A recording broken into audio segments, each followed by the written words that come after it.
The shuttle doors hissed open with a theatricality that felt unnecessary. Then again, everything at the Intergalactic Coalition Academy reeked of grandiosity. The towering obsidian arches, the hover banners curling with strange glyphs, the landing pad made from compressed lunar glass.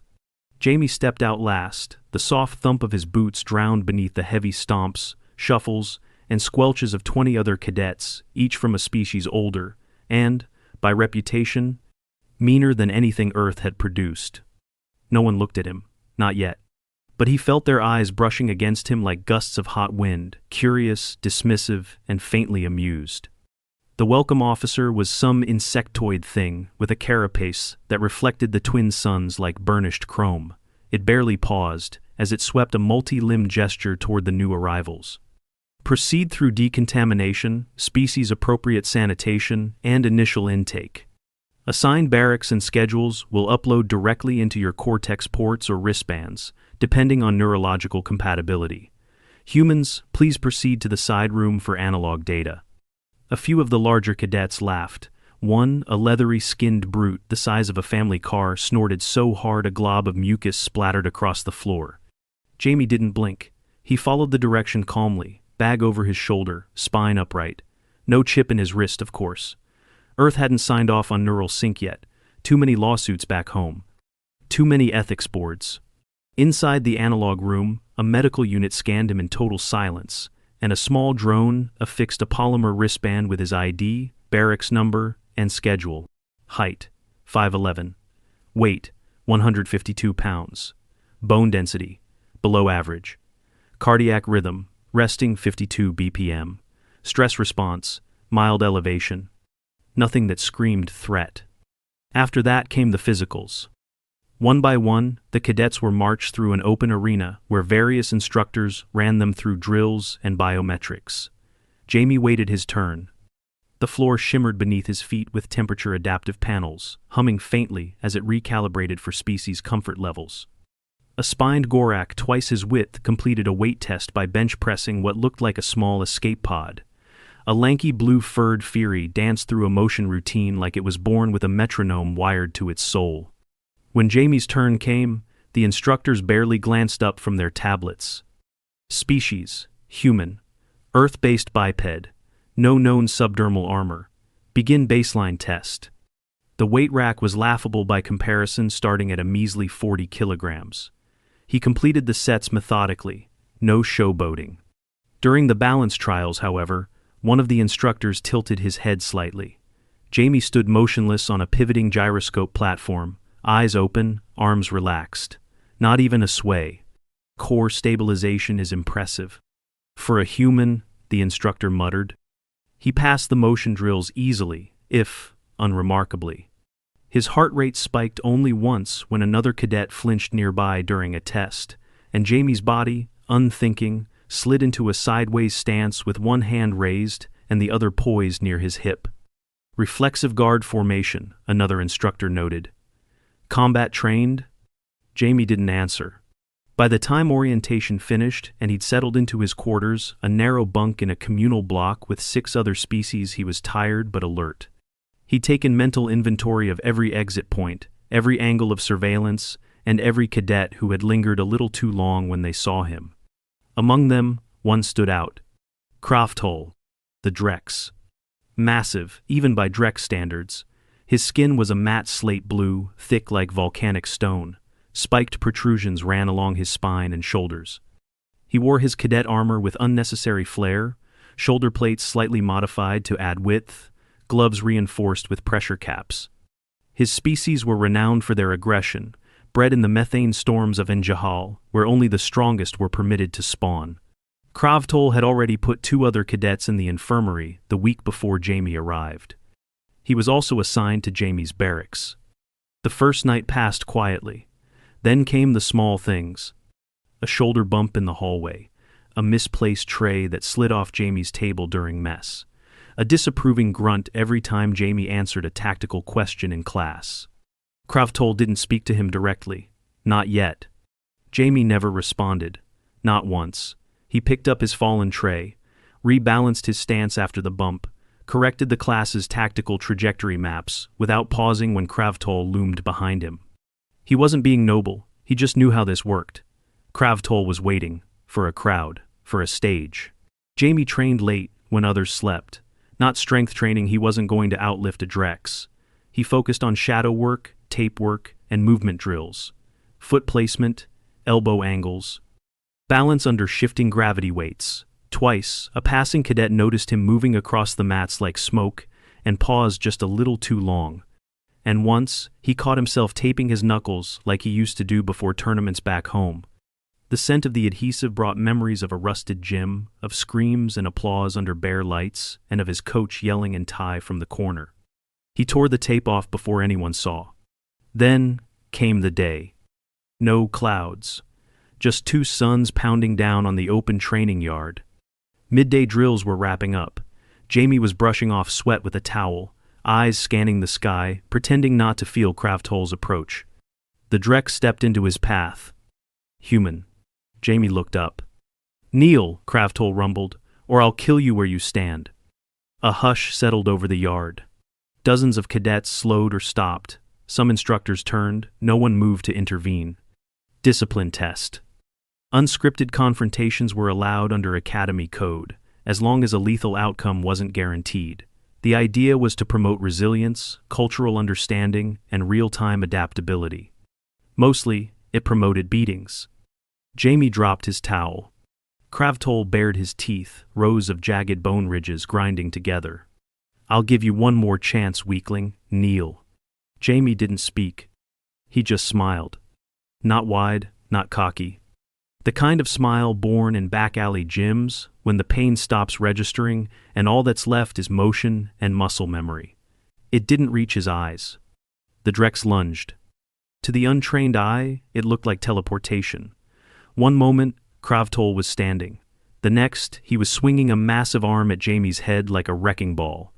But Jamie had already stepped inside the arc. His left elbow came up diagonally straight into Kravtol's jaw hinge. The Drex's head snapped sideways. Before he could recover, Jamie dropped low, pivoted, and drove a knee up into the alien's exposed underarm joint, a soft target beneath the bone ridges. A crack echoed. Kravtol roared, but Jamie didn't stop.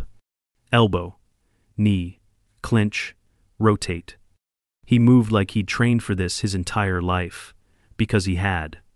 The second forearm cracked audibly as Jamie turned with a flying knee to the tricep ridge, forcing the limb against Kravtol's own mass. The Drexx buckled. 20 seconds. That's how long it took. Kravtol lay on the ground, forearms bent at sick angles, chest heaving, groaning in confusion and pain. The yard was silent. Jamie stepped back, breath slow but steady. Sweat dripped from his nose. His right knee throbbed, he'd felt the impact more than he wanted to admit. His knuckles were bruising already. Medics ran in. Instructors jogged over. "Cadet Jamie Cross," one said sharply. "You're detained pending disciplinary review." He didn't argue. He walked off under escort. And behind him, the entire yard watched. None of them spoke.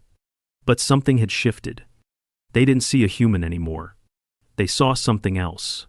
The holding chamber was sterile and quiet, with one wall made of a translucent material that shimmered when someone stood behind it. Jamie sat alone on a bench that was just slightly too tall for humans. His boots didn't touch the floor. His left hand ached dully, and the first two knuckles were beginning to bloom purple beneath the skin. He flexed them carefully. No fracture, but the pain was sharp enough to promise a week of swelling. His right knee felt worse. Not injured, but it had absorbed too much force on that last rotation. He leaned forward and rested his elbows on his thighs. The momentary stillness in his body betrayed the humming storm in his thoughts. He hadn't wanted to fight Kravtol, not because of fear. Fear was something he understood, respected even. But fighting here wasn't the same as fighting in a ring. There was no bell, no corner coach. No crowd that cheered because they knew what it meant to get back up. Here, he was the anomaly, the soft-boned species from a blue planet no one had taken seriously until Earth's diplomats had bullied their way into the coalition with sheer stubborn persistence. Now, Every mistake a human made would ripple for decades in politics, culture, and perception. And Jamie had just dropped one of the most dominant cadets in the entire academy in under half a minute. His reward? An investigation. The shimmer wall flickered. A voice, monotone and filtered, filled the space. Cadet Cross, you are currently under review for Article 19.3, excessive force during internal dispute. Please remain seated. Jamie didn't respond. The wall cleared to reveal a narrow room where 3 officers sat. One was Vortha, a 6-eyed arbiter species known for its neutrality. Another, an amphibious Silren, blinked slowly through a layer of transparent slime. The last, a human, looked like he hadn't slept in 2 days. Commander Holt, representative of Earth's fledgling presence in the Coalition. Play the footage, the Vortha instructed. The fight played out in cold silence on a suspended hollow screen. Jamie watched his own body move like it belonged to someone else. Every elbow, every pivot, every break was catalogued. Sound was stripped away, replaced by bio readouts, Kravtol's stress levels, Jamie's heart rate, projected bone impact estimates. Pause, the Silren said. Frame 237. Note the human's rotation speed. That is premeditated combat, not reflex. He was attacked. Holt cut in. Kravtol issued a death threat. The Drexx lunged first. If you're considering force regulation, consider the fact that Jamie deliberately avoided head trauma. He used joint breaks, classic restraint. The Vortha swiveled toward Jamie. You are trained. This is clear. Jamie nodded once. Officially? No, Jamie said. I trained privately, since I was 6. Why no declaration? There's no official field for, spent a decade in a Bangkok basement gym, dodging elbows. Commander Holt's mouth twitched, but he held the line. The Vortha murmured something unintelligible, then turned back toward Jamie. Your restraint is noted. Cadet Kravtol's medical report indicates non-lethal injuries. Fractures of both ulni and 1 radius. Tendon damage. Projected recovery time, 4 to 5 weeks with Drexxian regenerative therapy. He will regain full function. Jamie blinked slowly. 4 to 5 weeks. That was faster than he'd expected. For a human, those injuries would mean casts, surgery, and months of rehab. Do you feel remorse? The Silren asked suddenly. Jamie's voice didn't rise. I feel that I didn't want to do it, but I would do it again if someone threatened my life. The panel exchanged a brief look. Cadet Jamie Cross, the Vortha declared, you are cleared of wrongdoing. You may return to training. However, you will be under observation for the next 60 rotations. Further incidents may result in expulsion. Jamie exhaled through his nose. He didn't thank them. It didn't feel like a favor. He left the room without another word. The mood on campus had shifted. Not openly. There were no applause, no direct confrontations. But eyes lingered now. Conversations halted when Jamie entered a room.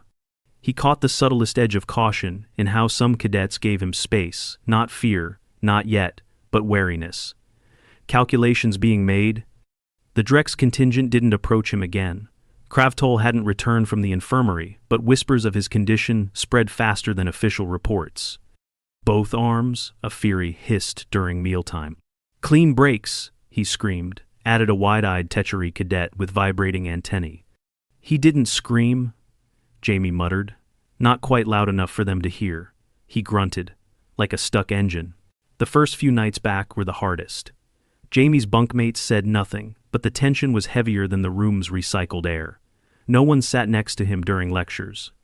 During drills, instructors paused just a little longer when it was his turn. But on day 4, something unexpected happened. A cadet approached him in the mess hall. She was lean, vaguely feline in structure, with pale gold fur and large, alert eyes. A Zakari, if he remembered correctly. Their species valued fluidity and control over brute force, prized in coalition intelligence divisions. She hovered near his table for a moment, bowl in hand. Is this seat taken? Jamie looked up. It's empty. She sat, placing her tray down without comment.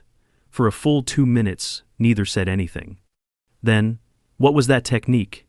You rotated your hip before each strike, but not for power. Jamie chewed his protein loaf. Not for power. For position. Muay Thai? His eyebrows rose slightly. You've heard of it? The Zakari tilted her head. We study everything. Jamie gave the faintest smile, the real kind this time. Would you teach me? She asked. He didn't answer right away. A dozen eyes were on them from other tables. He felt the pulse of the room shifting, molecules rearranging. Maybe, he said finally. But only if you're okay getting elbowed in the ribs a lot. The Zakari's grin was all sharp teeth. I heal fast. Later that week, Kravtol returned. Both of his arms were wrapped in reinforced exocasts lattices of medical alloy, infused with regeneration accelerants. He walked slower, less sure of himself, but his eyes still burned. Jamie noticed the change instantly. Not just the physical rehabilitation, the way Kravtol scanned the room, now more careful, less certain. He didn't approach Jamie, didn't make eye contact, but he trained harder than ever, alone. And Jamie? He began hosting quiet sessions in the unused auxiliary gym. No official label, just footwork, balance, and pad drills for whoever wanted to learn. Most just watched from the door. A few tried it. One left with a bruised rib, another with a split lip. They kept coming. Commander Holt stopped him once in the corridor. You've caused a bit of a stir, Cross. Jamie shrugged. Wasn't my plan. You're becoming a symbol, whether you want to or not. I'd rather be left alone. Holt smiled faintly. That's not how symbols work. 2 weeks passed. Kravtol never spoke a word. But one evening, as Jamie was wrapping up drills with the Zakari cadet, he noticed the Drexx standing in the doorway, just watching. Both arms still in casts, no expression. He left after 5 minutes, said nothing. The next day, Kravtol requested access to the physical therapy chamber on Jamie's schedule. They shared the space in silence. Not friendly, not hostile. Just 2 cadets recovering in their own ways. And when Jamie caught the Drexx subtly adjusting his posture to avoid stress on the forearms, aligning his weight on the balls of his feet, he said nothing. Because he knew. The recalculations had begun. Jamie's knee popped faintly as he lowered into a horse stance, arms steady, weight distributed. The gym's grav modulator was set slightly higher than standard, barely noticeable to most cadets, but enough to push Jamie's muscles harder, stretch the frame of every movement. Across from him, Dava the Zakari held the pads at chest height. She wasn't smiling. Training with Jamie had stopped being novel after the first rib bruise. Now it was about the rhythm, the detail, elbow, step, switch. Again, Jamie instructed, voice calm but firm. Thud. The sharp pop of her elbow hitting the pad was followed by a half-step shift in stance, hips snapping into alignment. Too wide, Jamie muttered. Your shoulder opened. Dava hissed in irritation and reset. Your species is obsessed with angles. We don't have exoskeletons. Angles keep us breathing. She nodded like it made sense now. Behind them, more cadets watched. Not a crowd, just a handful, each leaning subtly in from different corners of the gym. A selfie with translucent skin that shimmered with internal light. A burly Grenax, arms crossed but eyes locked. Even a Tachari hovered awkwardly by the door, pretending to check a datapad. Jamie pretended not to notice. They weren't friends. They weren't even students in the traditional sense, but they were learning. Quietly, without fanfare. And for a school that prided itself on order and lineage, the idea of a human cadet casually reshaping combat drills, without being asked, without permission, was already bending more protocol than anyone was comfortable admitting. Still, no one stopped him. The instructors hadn't said a word. The deans hadn't summoned him again. Commander Holt stayed politely distant. Because Kravtol had not only recovered, he had remained silent. And that silence, more than any review board, had granted Jamie something far rarer than permission. Legitimacy. Jamie limped back to the barracks later that night, his right ankle throbbing slightly from an old scar. He'd landed weird on a pivot the day before, and hadn't iced it properly. Classic mistake. Inside, the lights were dimmed to evening mode. The dorm was quiet, only the faint rustling of creatures adjusting to rest cycles. Jamie sat on the edge of his bunk, rolling his ankle gently. Your gate's off, a voice rumbled. Kravtol stood near the wash station, filling a hydration unit with something thick and green. His arms were free of casts now, but the skin still bore marks, heat bruises from regen therapy, faint swelling near the joints. Jamie looked up, not surprised. "It'll heal," he replied. The Drexx turned. "You did not use your full strength against me." Jamie blinked. "I used what I had to." "No, you pulled the final knee." "I reviewed the footage." Jamie exhaled slowly, tired more from the week than the conversation. "I didn't want to dislocate your shoulder. The joint was already compromised." Kravtol nodded, strangely thoughtful. "My brother broke his mate's spine in a rage duel. She lived, barely. He was praised." Jamie said nothing. "I thought you were weak," Kravtol admitted. "Soft-bodied, emotionally undisciplined. Your kind laughs too easily, cries too publicly."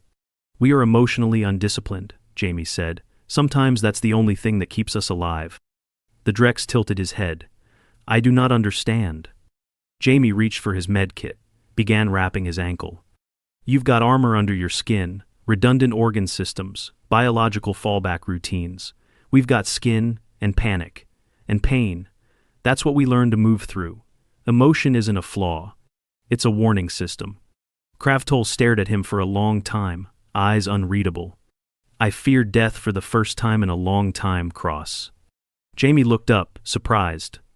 The Drexx continued, voice quieter. "Not because I thought you would kill me, but because I realized I could be broken. Fast.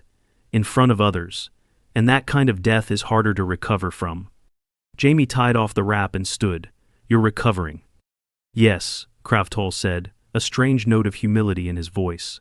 "And watching." By week 6, the academy had changed. It wasn't dramatic, no official memos, no announcements, just a slow, crawling shift in how cadets interacted. Humans had always been tagged with curious symbols on the Coalition interface: low resilience, high unpredictability, substandard bone structure. But cadets started reviewing footage, rewatching the fight, asking questions. Not just about Jamie, but about Earth. About Earth's training regimens, about what kind of environments produced fighters like him, about why a species so biologically unimpressive had survived so many wars. Dava wasn't the only one curious anymore. Jamie found himself stopping more often between drills, answering questions about rotational force, ankle alignment, pain thresholds. At first, he gave short answers. Then he realized the questions weren't coming from pity. They were coming from hunger. They wanted to know how he had done it. Because most of them had never seen someone fight from a position of anatomical disadvantage and win clean. It forced a re-evaluation of strength itself. Then came the new simulation trial. A surprise mid-cycle challenge designed to test team tactics under stress. Each barracks group was given 30 minutes of prep, minimal gear, and an unfamiliar terrain map. The instructors weren't subtle about it. It was a chaos scenario. Leadership gaps, communication failures, biological incompatibilities. It was meant to humble. Jamie was assigned Squad 8. Dava was there. So was the Selthi, the Tachari, and 3 others, all from mixed species groups that had trained loosely with Jamie over the last few weeks. Kravtol was assigned to the opposing squad. The simulation began in the jungle quadrant of the training dome. High humidity, artificial wildlife, variable gravity spikes. Squad 8 moved fast, not in perfect cohesion, but with a shared language of glances and hand signals. Jamie didn't try to lead. He directed movement the same way he had in the gym, by offering angles, coverage arcs, counter-push zones. They didn't mimic human tactics, but they adapted them. When Kravtol's squad ambushed from the ridgeline, Jamie's team dropped low and shifted position without needing orders. Dava flanked. The Selthi ran interference using bioluminescence pulses. The Tachari deployed a shielding drone without waiting for permission. The encounter lasted 90 seconds. Squad 8 disabled all opposing cadets without a single casualty. It wasn't a fight. It was a flow. Afterward, during the debrief, the instructors looked unsettled. One finally asked, "Who designed your counter-rotation maneuver?" No one answered at first. Then Jamie spoke, It wasn't designed, it was adapted. The instructor frowned. From what template? Jamie looked at Dava. She nodded. From the way humans fall, he said. We don't brace, we roll, we let the energy redirect. The room went quiet. That night, Kravtol approached Jamie again. Not in the barracks, not in the gym.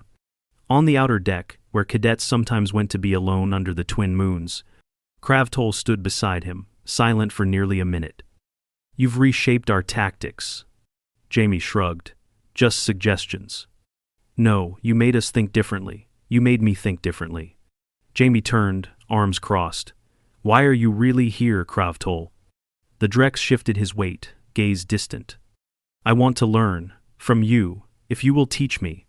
Jamie stared. There was no sarcasm, no pride. Just a request. He nodded slowly. Start by forgetting everything you think you know about strength. Kravtol rumbled low. That will take time. Good, Jamie said. That's how you know it's worth doing. The following rotation began like most others' drills at dawn, tactical lectures mid-morning, meal cycles that still managed to confuse Jamie's circadian rhythm. But now, something had crystallized in the quiet hours between duties. Cadets had started practicing earlier, staying later. The auxiliary gym, once mostly empty, now cycled 3 full sessions each evening. Jamie didn't run them, he didn't need to anymore. Others did. Even Kravtol, awkward at first with his still recovering arms, had taken over part of the footwork warm-ups, now muttering corrections in a gravelly monotone. Jamie watched it all unfold from the corner one evening, nursing his wrapped ankle and sipping electrolyte soup that tasted vaguely like boiled wires. Dava sat beside him, tail flicking absently. You look like a teacher.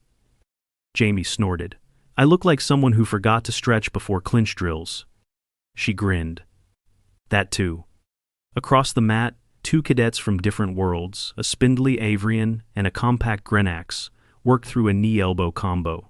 Their movements were clumsy, but the timing was right. The rhythm was forming. Jamie shook his head. This was never the plan. Dava tilted her head.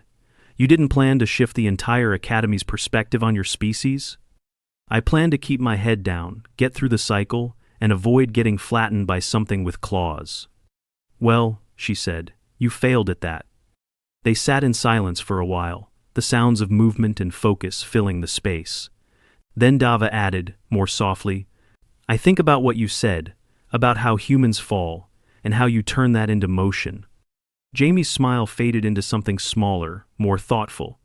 We've had to. History's been trying to kill us since we stood upright. Dava nodded slowly. We see death as a test. You see it as a teacher. Jamie turned to look at her, and sometimes the lesson sucks.